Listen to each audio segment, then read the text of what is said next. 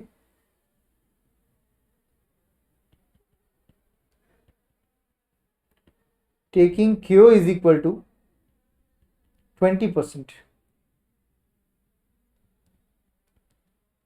Sources of finance,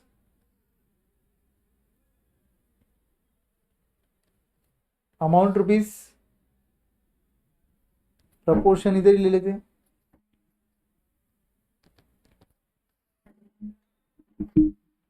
individual cost मैं थोड़ा shortcut में लिख रहा हूं दोस्तों हमारा टाइम बचाने के लिए,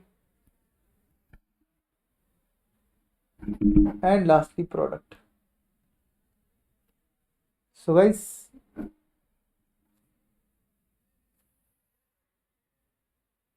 आपके सोर्सेस में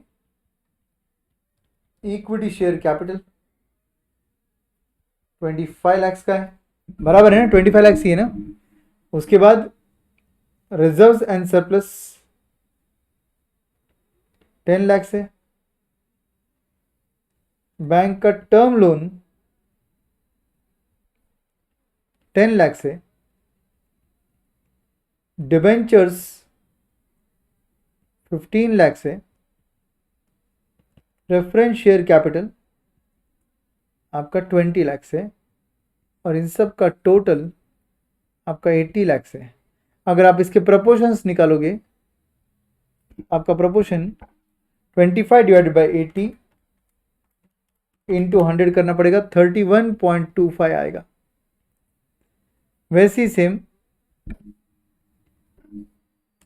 10 डिवाइड बाई 80 इंटू 100 करोगे 12.5, 12.5, 15 डिवाइड बाई 80 इंटू 100 करोगे 18.75, एंड 20 डिवाइड बाई 80 करोगे तो ऑफकोर्स इट विल बी 225। ये आपके क्या आ गए, प्रपोर्शंस आ गए।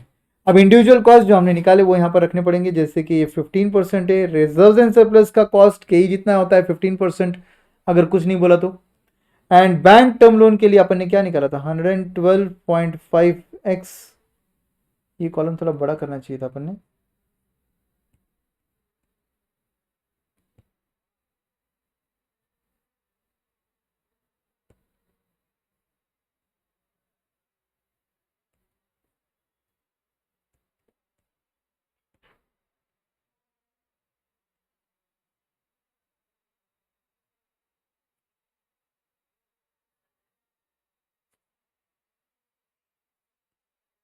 $112.5x प्लस 1.8 डिवाइडेड बाय 100.5, ये निकाला था अपन ने इधर, ये वाला पोर्शन, ये आपका केडी है, और ये ऐसे ही आपका ये केई है, केपी है, करेक्ट। तो आपका केपी जो है,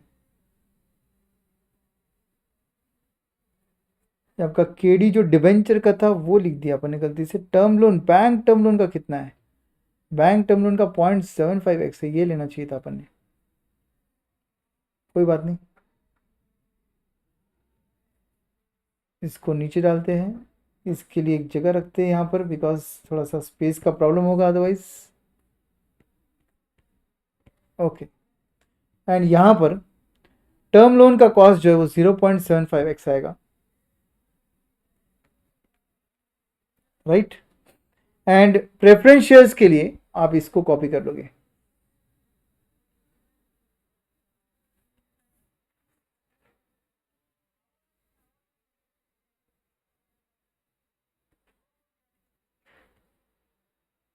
ये आपका प्रेफरेंस शेयर का कॉस्ट है, राइट। अब इसका आपको प्रोडक्ट लेना होगा। आप जब इसका प्रोडक्ट लोगे 31.25 into 15%, 4.6875. Then 12.5 into 15%, 1.875. Next 12.5 into 0.75, 9.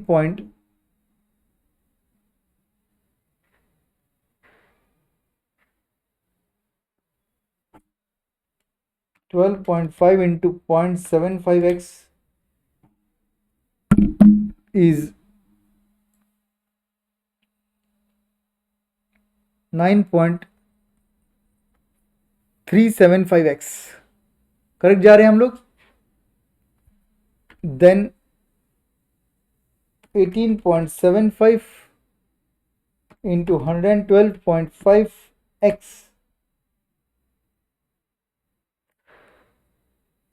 इन सबको एक्चुअली आपको ना, इन सब के आगे एक्चुअली ना यहाँ पर परसेंटेज है, ये भी परसेंटेज है, ये भी परसेंटेज है, तो ये सब भी परसेंटेजेस में है.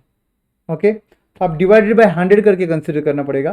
तो यहाँ पर इसको डिवाइड बाय 100 कर लो, आपका आंसर आएगा जैसे कि 12.5 इंटू 0.75, जो भी आंसर आएगा उसको डिवाइड बाय 100 करना पड़ेगा. तो ये आपका सही आंसर है, बिकॉज दीज आर परसेंटेजेस. तो ये 0.09375x होगा, क्योंकि ये परसेंटेज में कॉस्ट है. ओके, जैसे आप ऊपर 15% दबाए, 15 नहीं दबाए, वैसे यहाँ पर भी परसेंटेजेस है. तो बेटर रहेगा कि ये लेते वक्त आप डिवाइड बाय 100 ले लो, तो कैलकुलेशंस मैच हो जाएंगे. ओके, तो जैसे कि 18.75 डिवाइडेड बाय 100 कर लेंगे हम लोग, तो 0.1875 होता, उसको इंटू 112.5 कर लो, तो ये आ जाएगा 21.094x प्लस 0.1875 इंटू 1.8, ये आ जाएगा 0.3375 divided by 100.5. Right, and lastly 0.25 ले लो, इसको 25% है नहीं, 0.25 ले लो, इंटू 225 करेंगे तो 56.25x plus 0.25 into 0.4286, so it is 0.1072, that divided by 103.5. Okay, and the whole product final answer is 20%. तो इन सब का फाइनल आंसर कितना है, 20% है. और आपको बस यही सेम चीज जो है ये सॉल्व करनी है और x की वैल्यू निकालनी है. तो लास्ट कॉलम सॉल्व कर लो और x की वैल्यू निकाल लो. चलो सॉल्व करते हैं.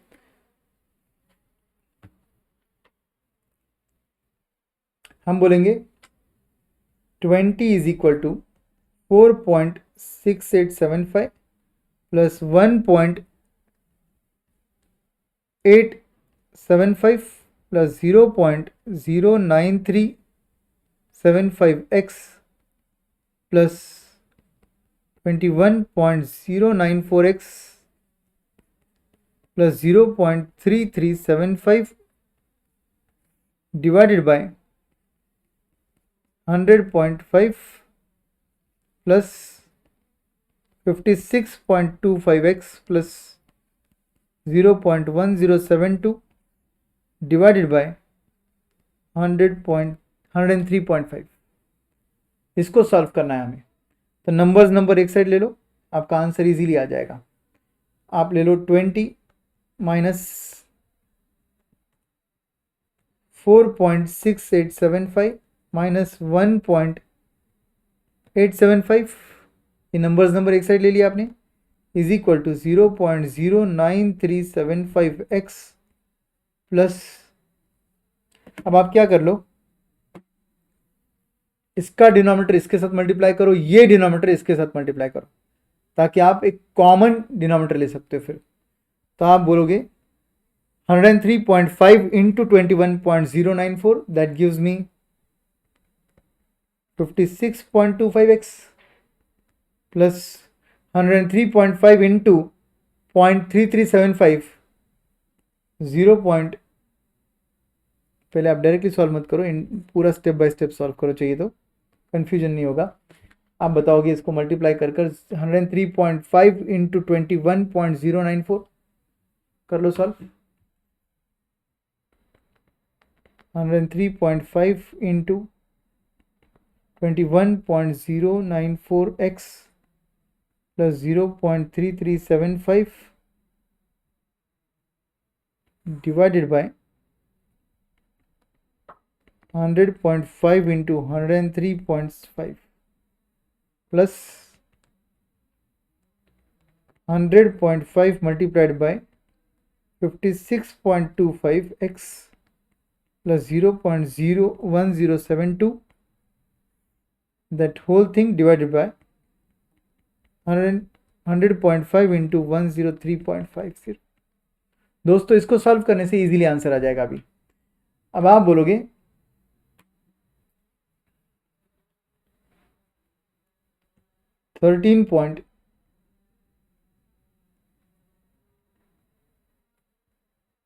13.4375 is equal to 0.09375x plus, अब इसको मल्टीप्लाई करने के बाद जो आंसर आता है वो लिख रहा हूं मैं 2183.2x प्लस 34.931 प्लस इसको मल्टीप्लाई करने के बाद जो आंसर आ रहा है वो लिख रहे हैं हम लोग 5653.125x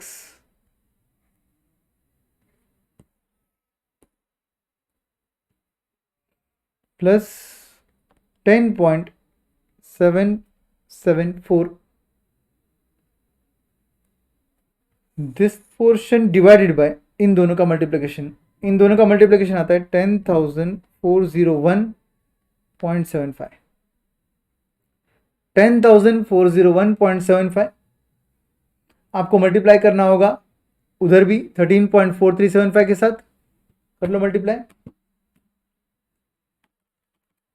10,401.75 into 13.4375 gives me 1,39,773.52 is equal to 0.9375 के साथ भी मल्टीप्लाई करना होगा